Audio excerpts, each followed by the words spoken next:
Babire, Kosi Babire, Komasiolo Rubire, Igwe. Koso Babire, Kosi Babire, Komasiolo Rubire, Igwe. Koso Babire, Laye Atoru, Komasiolo Rubire, Igwe. Koso Babire, Kosi Babire, Komasiolo Rubire, Igwe. Eba mi gbọ́ lọ́rùn tóbi. Eba mi gbọ́ lọ́rùn tóbi. Eba mi gbọ́ lọ́rùn tóbi. Eba mi gbọ́ lọ́rùn tóbi. Igwe, Igwe, Igwe, Igwe, Igwe, Igwe, Igwe.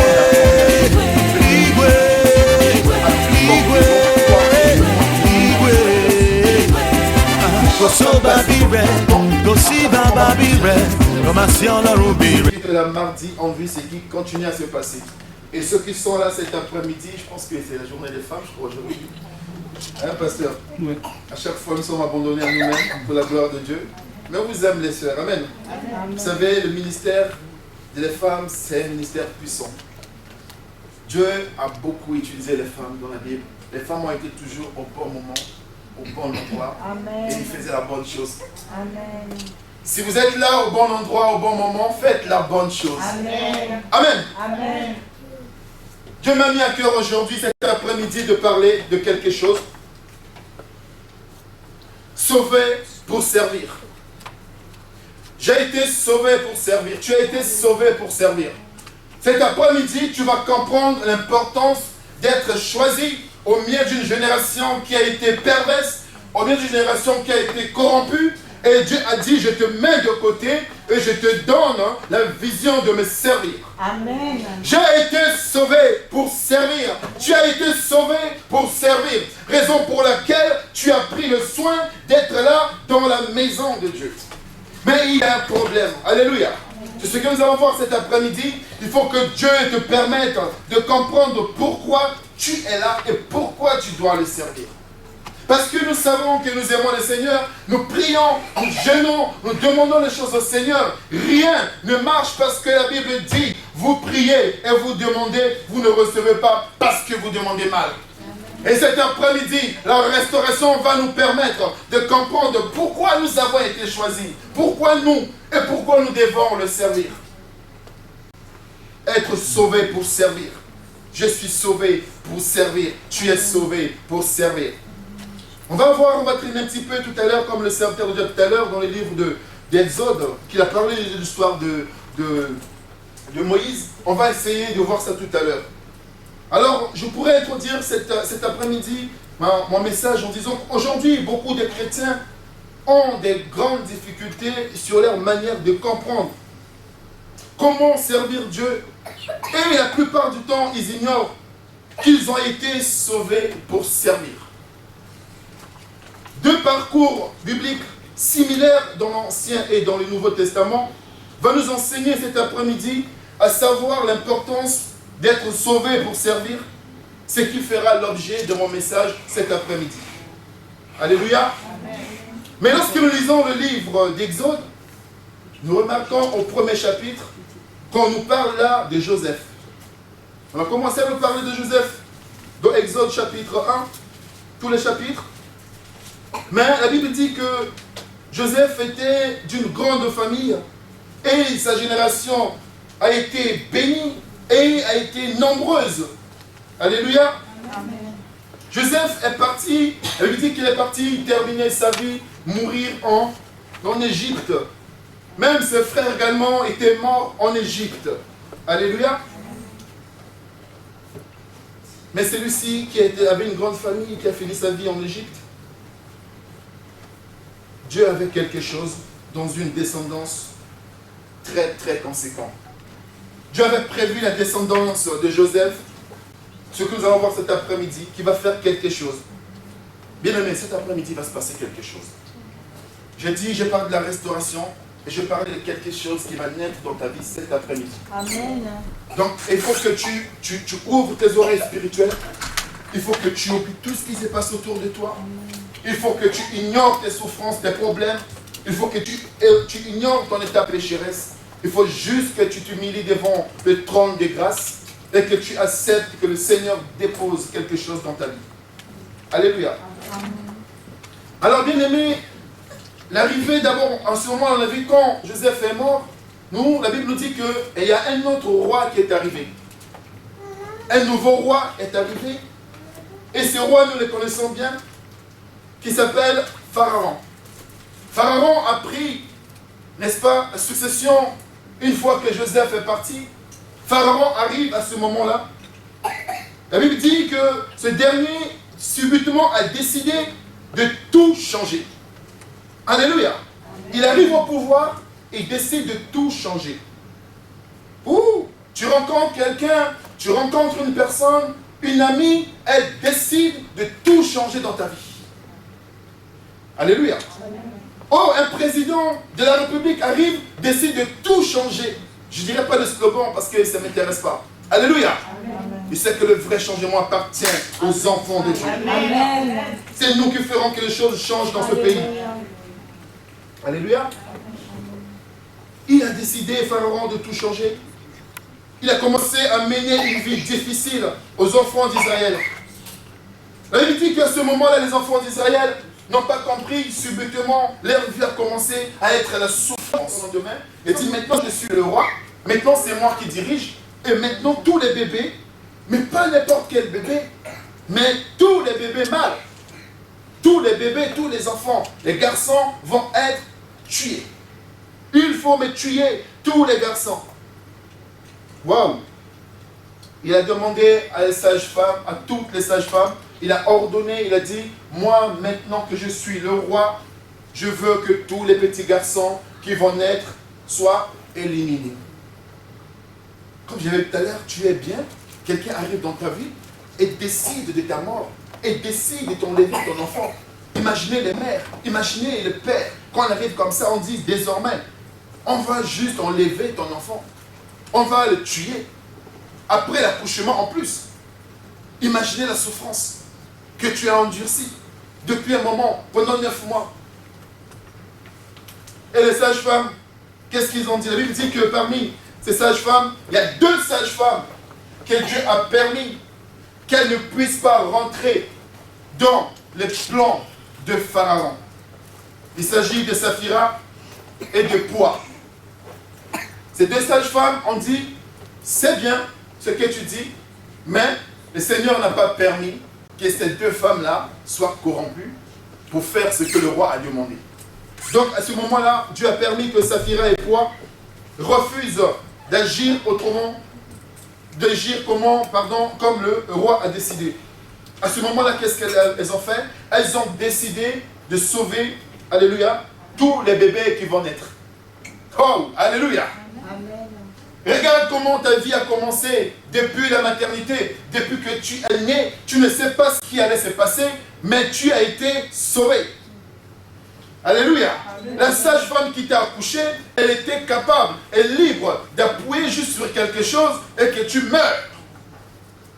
La personne qui est ta maman, qui t'a mis au monde, était capable de pouvoir être essoufflée, de ne pas pouvoir pousser et que tu meurs.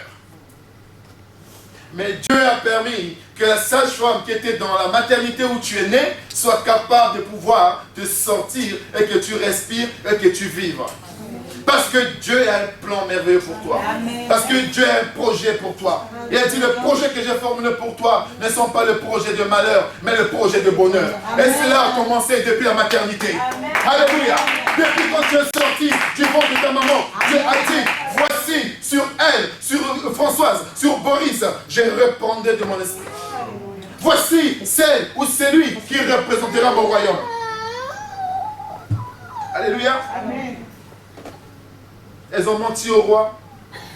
Elles ont dit tout simplement que nous n'avons pas pu parce qu'il y a certaines femmes qui arrivent, des femmes hébreues qui arrivent à accoucher avant même la maternité.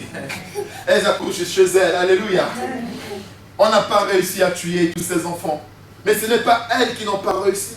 Mais c'est Dieu qui a choisi tous ses enfants. Sache que quand tes ennemis se lèvent contre toi, c'est Dieu qui s'occupera de tes ennemis. C'est pas parce que tu consultes, c'est pas parce que ton père il est puissant, c'est pas parce que ton père est riche, c'est parce que ton mari est riche, ça ne t'apportera rien du tout, aucune sécurité. Mais quand Dieu décide de mettre ta vie de côté, peu importe les tourbillons, peu importe la tempête, il va parler à la tempête. Amen.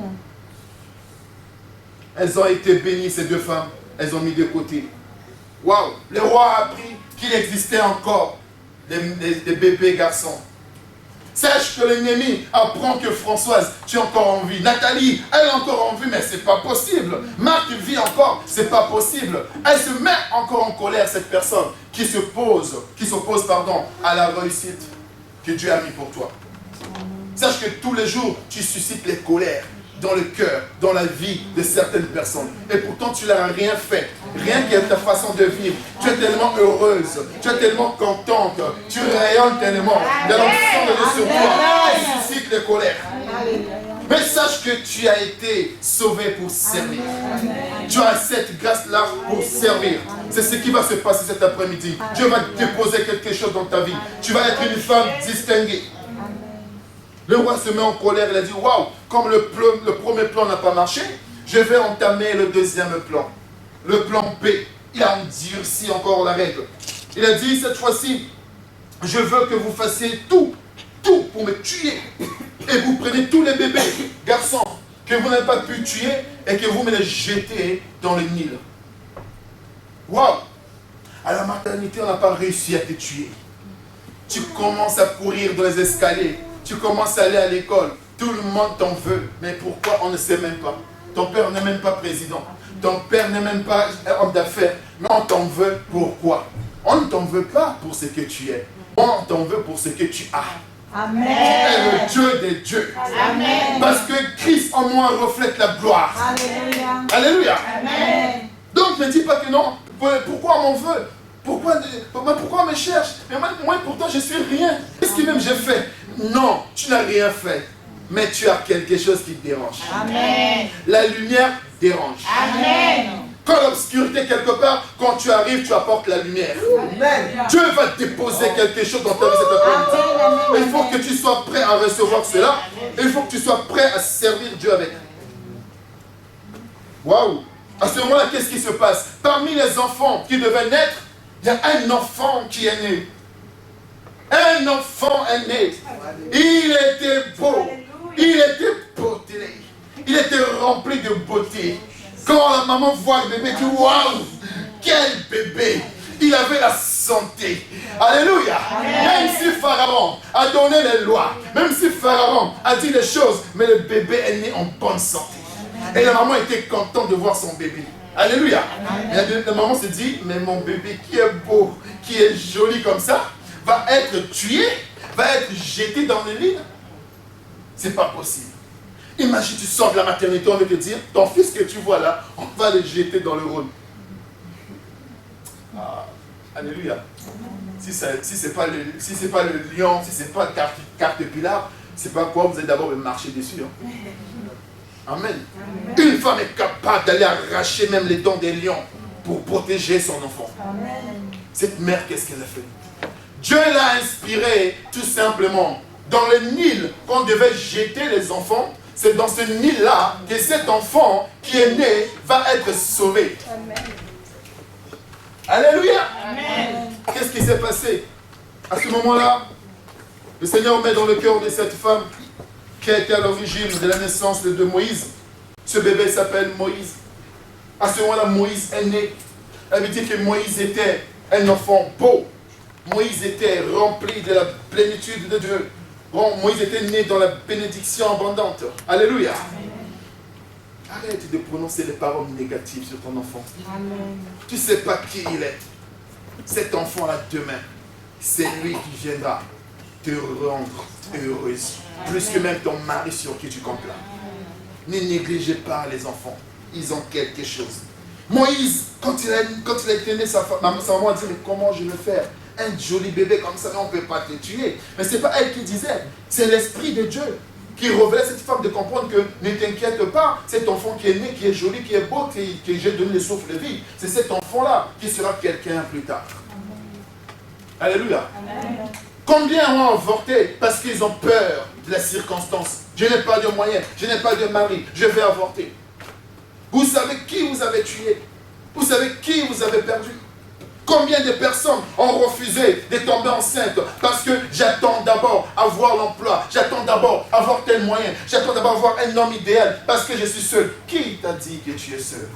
Je parle à quelqu'un. Qui t'a dit que tu es seul et que tu refuses? Est-ce que tu as le droit de décider quand et comment tu dois être enceinte? C'est le roi des rois. C'est lui qui permettra à ce que ce qui va rentrer en toi devienne un enfant. C'est lui qui décidera que cet enfant-là vive jusqu'à 9 mois et sort. Pourquoi tu décides de te priver de la gloire de Dieu? Parce que tu vois le côté matériel. On reviendra dessus. Moïse est né. Elle lui dit que sa maman a pris Moïse. Peut-être c'était comme ça, on ne sait pas. Alléluia. Dans une petite corbeille. Elle a pris son bébé. Je ne sais pas, la Bible ne dit pas ce qu'elle a fait. Certainement, elle a dû pleurer. Elle a dû prier. Elle a dû dire, bon, je ne t'abandonne pas, mais je suis ce que Dieu me met à cœur de faire. Je ne sais pas, je ne suis pas capable de protéger ta vie. Parce que la Bible dit que cette femme a protégé, a gardé Moïse pendant 3 mois. A échappé pendant 3 mois. Et il arrivait un moment, elle ne pouvait plus rien faire. Parce que ses limites étaient là. Arrivé un moment, nous pouvons faire tout ce que nous voulons, mais quand le temps de Dieu arrive, il faut le libérer. Amen. Nous gardons nos enfants, nous gardons nos biens, nous gardons certaines choses, nous gardons nos maris, nous gardons nos femmes, ce n'est pas pour nous. Quand Dieu décide de le laisser, il faut le laisser. Amen. La femme a pris ce bébé, a mis dans la corbeille, l'a protégé, lui a fait un dernier bisou. Tu vas être sauvé, tu vas mourir, je ne sais pas, c'est seul Dieu qui sait. Remets ton sort à l'Éternel. Elle lui dit que cet enfant commença à descendre dans l'eau. Alléluia. Amen. Il y avait des vagues, il y avait tout ce qui passait, mais rien n'a permis à ce que le chemin de Moïse soit détourné. Le chemin de Moïse a été conduit sur le chemin de la fille du roi Pharaon. Alléluia. Amen. Vous voyez les circonstances?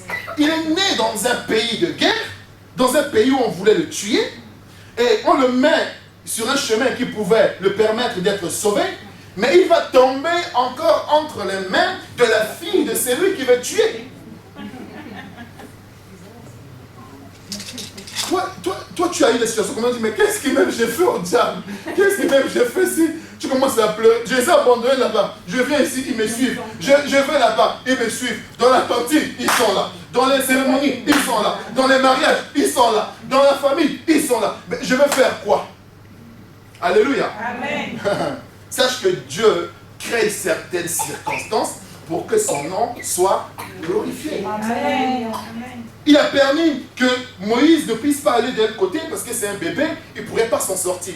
Il dit, c'est là, Moïse, que tu vas passer, et la même fille de la personne qui veut te tuer, je veux faire de sorte que ce soit elle qui vienne te chercher. Amen. Elle était avec ses servantes, elle était dans un bon moment, elle n'avait pas envie d'avoir un bébé. Vous savez comment sont les filles des rois, des filles des trucs, elles n'aiment pas les bébés. Elles ne vont pas dire, j'ai pas envie d'accoucher, j'ai pas envie d'avoir un bébé qui va pleurer dans mes oreilles, il faut donner les biberons, et trucs comme ça et tout. Et une servante qui vient dit, Madame, nous avons retrouvé un bébé. Nous avons retrouvé un bébé.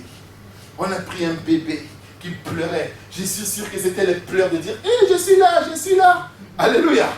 Dieu a même fait de sorte qu'il pleure encore fort. La servante a ramené le bébé à la fille du roi. Elle a dit, waouh, quel joli bébé. On ne peut pas tuer un bébé comme ça. Prenez soin de ce bébé.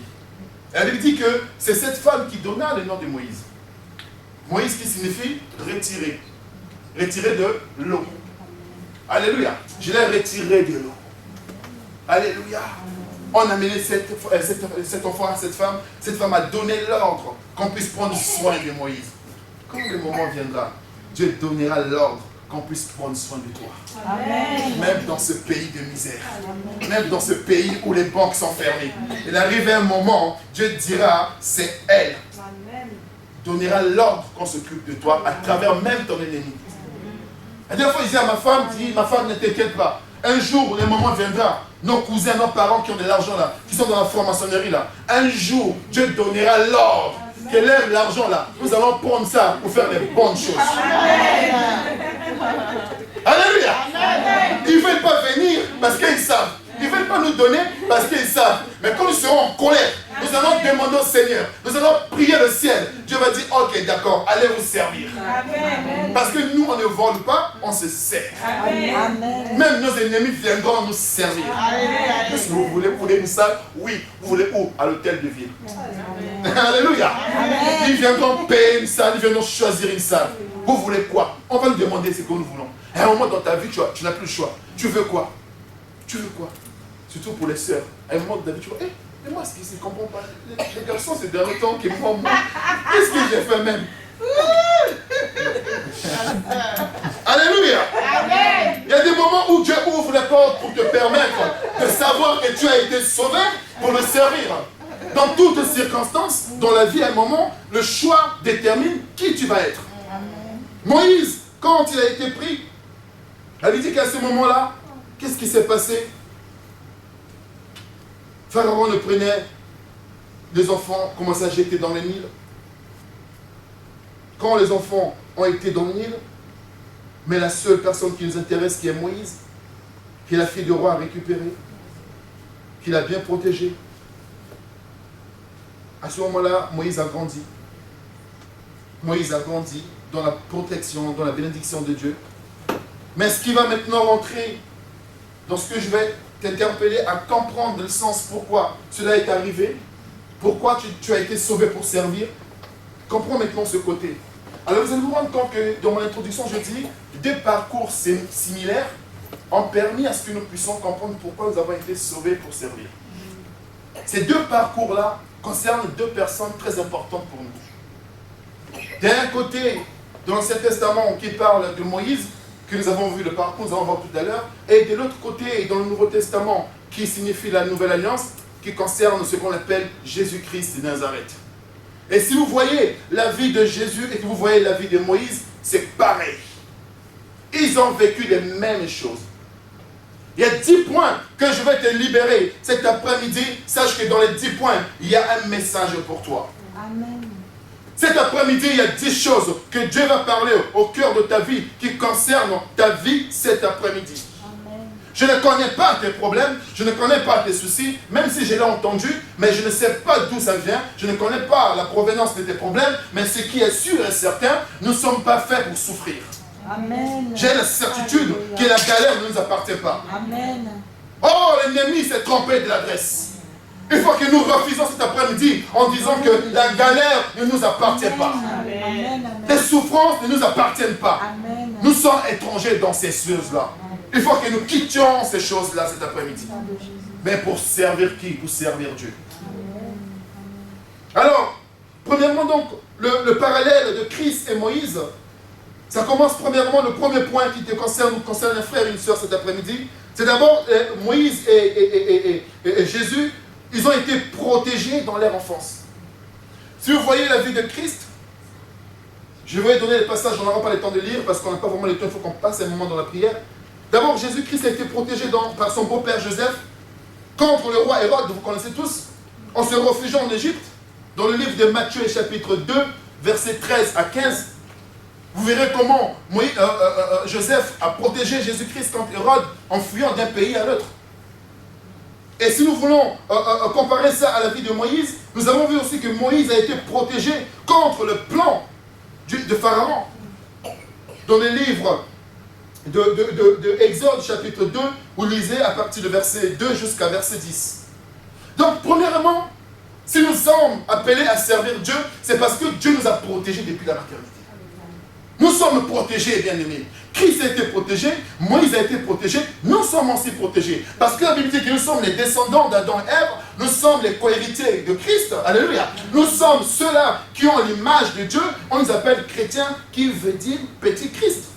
Donc ça veut dire que si Christ a fait les choses, Moïse a fait les choses, nous également nous sommes concernés par ça. Depuis que nous avons été affranchis, ça veut dire que notre enfance est protégée. Et cela concernait également nos enfants. Et ils sont protégés aussi. Donc, Christ et Moïse ont été protégés de la même manière dans leur enfance. Est-ce que tu es protégé dans ton enfance? Qu'est-ce que tu as subi dans ton enfance qui aujourd'hui t'empêche de grandir? Un père t'a manqué, une maman t'a manqué, la famille t'a manqué, mais sache que ce n'est pas la famille là qui aurait dû te donner la vie. C'est Christ qui t'a protégé. Aujourd'hui, sers-le. Sers la personne qui est protégée. Ne sers pas la personne qui détruit. Donc, premièrement, pour que nous puissions vivre les choses avec le Seigneur, il faut que nous arrivions déjà à être reconnaissants que nous sommes protégés depuis notre enfance. Regarde, non, bien aimé, franchement, regarde, est-ce que nous avons besoin de dire que Dieu existe parce que